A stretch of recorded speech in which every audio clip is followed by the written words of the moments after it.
So I wanted to start with a story, and it goes back to the days when I was a procurement officer for the Air Force.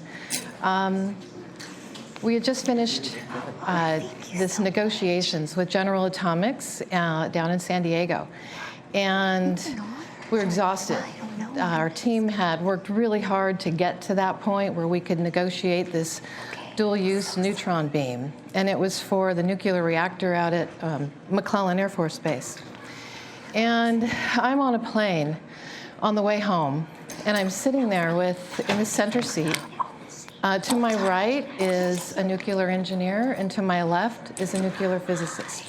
Both men, strong in their careers, lots of power there. And I'm like, all I want to do is read my People magazine, right? So I'm exhausted. So you need me to speak up? Okay, good. Thanks for that. I'm looking at my People magazine and I'm thinking, wow, how is it that I'm here? You know, I turn to my right, the nuclear engineer, he's got his schema out where he's planning his next building of something that I can't even really understand. And then I look to my left, and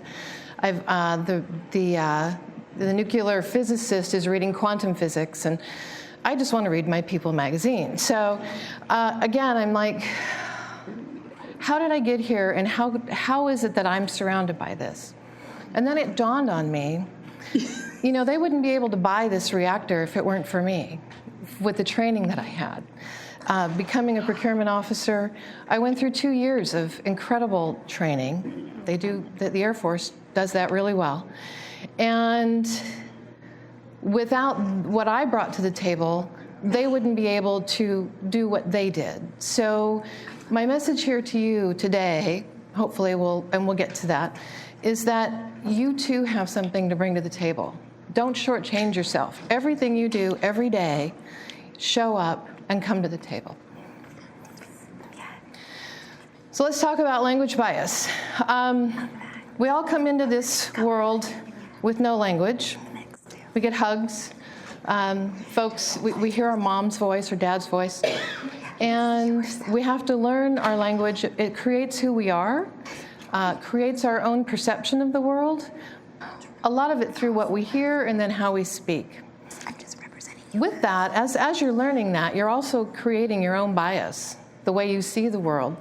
And then that moves into your personal bias, right? So as we're thinking of that, a buyer, like I used to be, I would be in charge of writing RFPs, and I would take that information from the engineers and whatnot, and they have their bias, and we put this RFP together, or this RFI, RFO, and we put it out on the street for folks to bid to. And those requirements all had bias, all over it. So what I'm suggesting is that as you read through those RFPs, that you too take action and learn to leverage your language to figure out how to understand what the alternatives are if, for instance, you think you don't qualify. So I'm going to talk to you about just some basics. So contracts, when you have someone that is creating an RFP and they're putting it together, they're taking on the risk of anything that's ambiguous in that RFP. And that's this legal standing, and I'm not an attorney, so disclaimer there, but the basic legal standing is this contra preferentiam rule. And what that means is that I, as the author, am responsible for any ambiguity in that document. But then when I publish that document and I ask you to respond to it and bring your solution to the table, I'm starting to transfer that risk to you. All right, so in that process, you're going to see Q&A sets and asking questions, and maybe there's a bidders conference or there's different opportunities along the way. That's your due process. So any ambiguity in my document, I've now transferred to you so that you use that time to come in and ask questions and seek clarifications. So if you see something that you don't quite understand the answer to, or it's just not quite clear, when I was a buyer, I needed you to ask me questions. I needed you to make my product better, because at the end of the day, we took years to put those RFPs together. And to not have a great bidder community at the end of the day meant that we failed. So some of the IDs that you'll find in RFPs that could be potential bias identifiers, things to keep your eye out for when you're taking a look at bidding on a contract yourself. Short deadlines. I'm not going to go through all this because I don't have a ton of time, but short deadlines, that's a problem. You know, everyone should have the opportunity to respond, so you need to find out why that deadline is as short as it is. Key staff ambiguity, I'm going to go over a couple of these at a deeper level.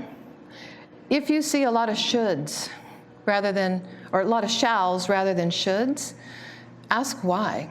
Why must I do this? Isn't there a better opportunity or a better response that could exist rather than I have to fit in a box? So let's take a look at a couple of those. There's a lot of words here. These will be available. This PowerPoint will be available to you. We can dig deeper later. But just to give you an example, a subjective requirement is going to have words in it such as relevant. Well, what's relevant? It might be relevant to the buyer or to the engineers or to the folks that are developing these requirements, but that may not be relevant to what the solution would be. So ask the question, well, is what I bring to the table, is my solution relevant? You'll see that if it's too vague, the language is too vague, then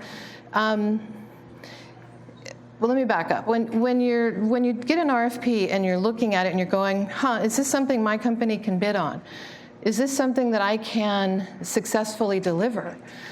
You want to look at that bias and ask whether you can or can't. And if you can't, if you feel like you can't, then go back and understand why that ambiguity is there. Because if you're the expert, you know you can. You just have to convince me, the buyer, that you can, right? So another subjective requirement comes up when you're dealing with, they're looking for key executives or key players to be on teams. And this is when you're looking at staffing needs, and the staffing needs are restrictive. Or they're saying that you need to have a certain type of experience. Why? You know, and as an example, let's say I'm looking for an engineer to do some type of programming, and I expect them to have 10 years of experience in such and such. But what if you have 8 years of experience and 2 years somewhere else, doing something else? Maybe it's worth asking the question, well, would my 8 and 2 combine to 10, would you accept that? Asking those questions. Don't just walk yourself out of the room and not say, well, I didn't have 10 years, so I didn't qualify. So ask for those. That's asking for remedy. So we'll go to the next. So what I'm hoping you take away from this, and again, this is really high level, but at the same time, when you're looking at an RFP, go into that RFP and find out where you can make a difference, right? Take the action and ask for changes. The worst you're going to be told is no, or at least you'll get an explanation of why, but ask to make that change so that you can bring yourself to and show up at the table and recognize that you're the expert. What I'm doing, this is my final slide for you, my thank you, but we're creating a crowdsourcing type of opportunity at Kaleidoscope Works, where it's free, and it's essentially a place where you can, if you come across bias, if you come across examples, to go ahead and submit that. And what I would like to see is we create a community where if you identify language, someone else may be experiencing the same thing.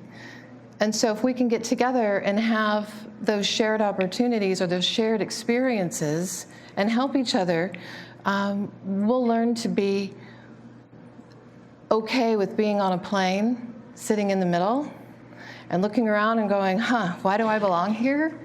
And we'll know our place. We'll know that we belong. So thank you.